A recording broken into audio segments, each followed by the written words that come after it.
Mga ka-phantom, ito na yung katuloy ng ating video nung nakaraan at ito, papakita ko sa inyo ang ginamit nating P-carbon cleaner.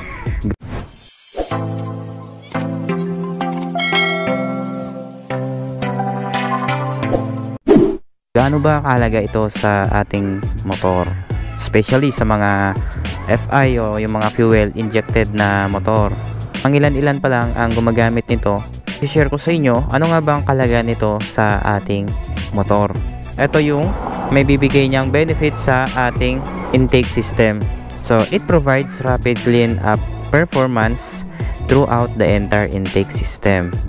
It efficiently removes deposit from fuel metering system components, specially formulated fuel detergent with P-literamine. Suit your Yamaha service. So ito kasi mga ka-phantom, ginagamit ito kadalasan ng mga Yamaha motorcycle. Ang direksyon naman niyan is nakalagay siya. So every 15 ml, so equivalent siya ng 5 liters. So 30 ml, total ng 10 liters. Dito nakalagay use every 3,000 km or every 3 months. Ito lang naman kapag gusto nyong ayaw buksan yung motor nyo, ayaw nyo magpa-FI cleaning.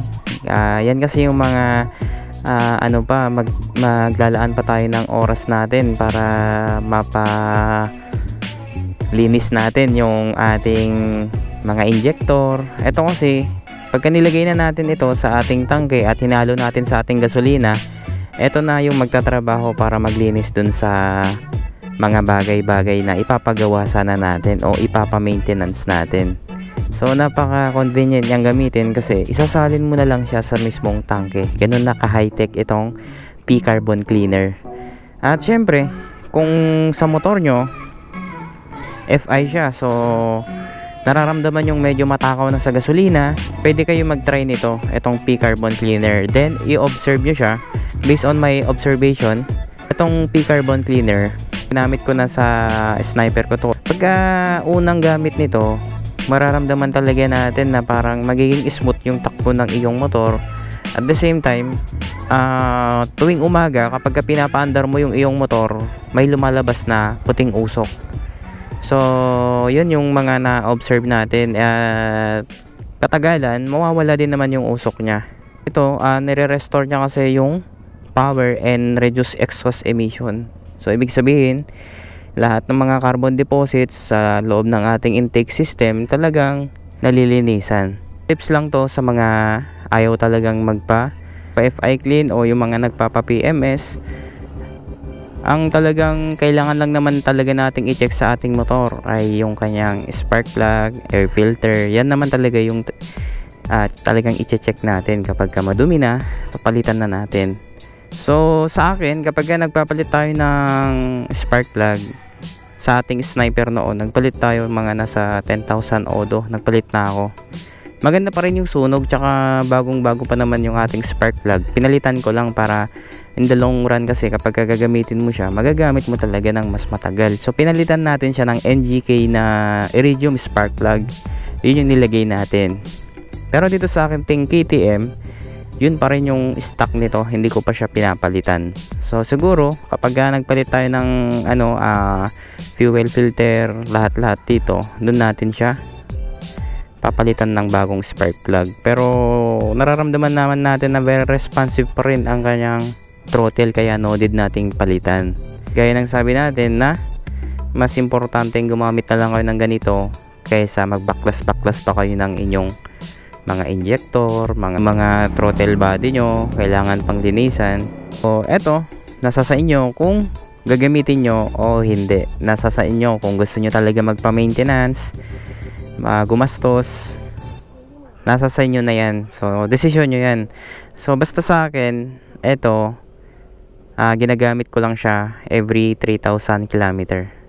At sa paggamit ko nito, kulang-kulang 3 taon ko nang ginamit, wala pa tayong nagiging bad feedback sa kanya. Syempre may mga magtatanong na naman dito about sa paglalagay nito. Pwede ba gamitin to sa mga karburador? So eto naman mga ka-phantom, tinry ko siya dun sa aking TVS DAS. Naglagay din ako ng ganito Parang feeling ko mas naging smooth yung andar at saka mas tumipid yung aking motor. Kasi alam naman natin kapag carburetor medyo magastos talaga yan. Pwede nyo sigurong gamitin din ito. So yun nga, mas sinasuggest ko na gamitin nyo sa mga FI motor ito compare sa mga carburetor. Pero nasa sa inyo din kung gusto nyong itry para ma-experience nyo. Kasi sa akin, naglagay ako sa aking TVS DAS. Normal naman, wala siyang parang naging problema na hindi umandar. Mas naging smooth yung takbo niya at mas matipid pa yung aking TVS DAS dito sa paglalagay nito. So pwede nyo i-try mga ka-Phantom, wala namang masama, di ba? Kasi kung talagang mahal nyo yung motor nyo, dapat pahalagahan nyo. Dapat kung gaano nyo siya pinupunasan, inaalagaan, ganun nyo din i-maintain ang kanyang engine. So ayan.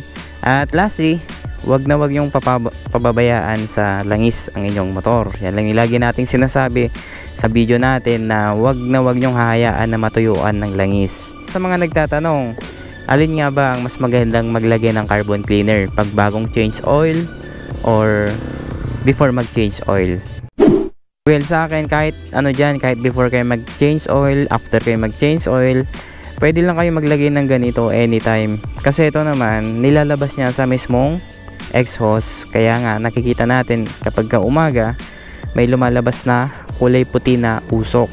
Yung price ito, kapag bibili natin sa mismong kasa, nasa 155 pesos.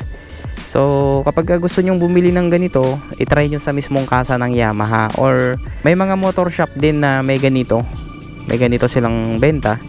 Pero, mas magandang sa Yamaha kayo bumili para mas sure nyo na original talaga yung bibilihin nyo. So ayun, sana naipaliwanag ko sa inyo ang paggamit nito. At ngayon, meron akong konting problema dito sa aking susian. Kasi eto, medyo matigas siyang isusi kapag papaandarin ko siya. So bali ngayon mga ka-Phantom, meron akong biniling eto WD-40. Pero ito yung ibang brand at same lang naman sila. I-try ko siyang i-spray kasi medyo matigas kasi kapag sinususi ko siya. Kapag pinapasok ko yung susi, okay naman. Pero kapag pinapaikot ko, ayan, meron kasi yung time na kapag ino-on ko, malambot. Pero pagka binabalik ko na, medyo matigas. Kaya ngayon, i-sprayan natin siya ng WD-40. O diba, katulad nito, ang galing nila. Oh. Tinulad nila ang DW40 Anti-Rust Lubricant Spray. Ito, try naman natin dito.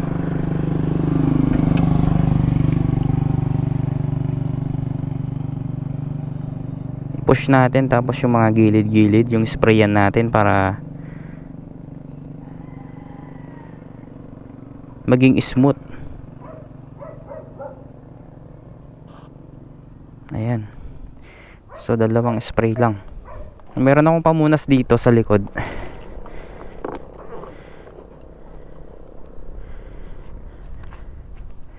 Punasan natin to. Kasi ang nagiging problema dito kapag ka nauulanan siya. So alam naman natin kapag ka nauulanan yan, napapasukan ng tubig kasi nandyan sa mismong mismong taas yung kanyang susian. Sa sniper kasi natin, nandun sa pinakagilid. Kaya yan yung mga nagiging problema kapag ka ganyan yung susian nyo, nasa taas. Kapag ka medyo matigas ang susian nyo, pwede kayo maglagay ng ganito, itong anti-rust o yung mga WD-40 para maging smooth ang inyong susian. Hindi siya matigas. Abangan nyo yung mga video natin kasi may mga ibang katanungan na hindi pa natin nagagawaan ng video, at doon natin sa video sasagutin yung mga katanungan about sa ating Sniper 155.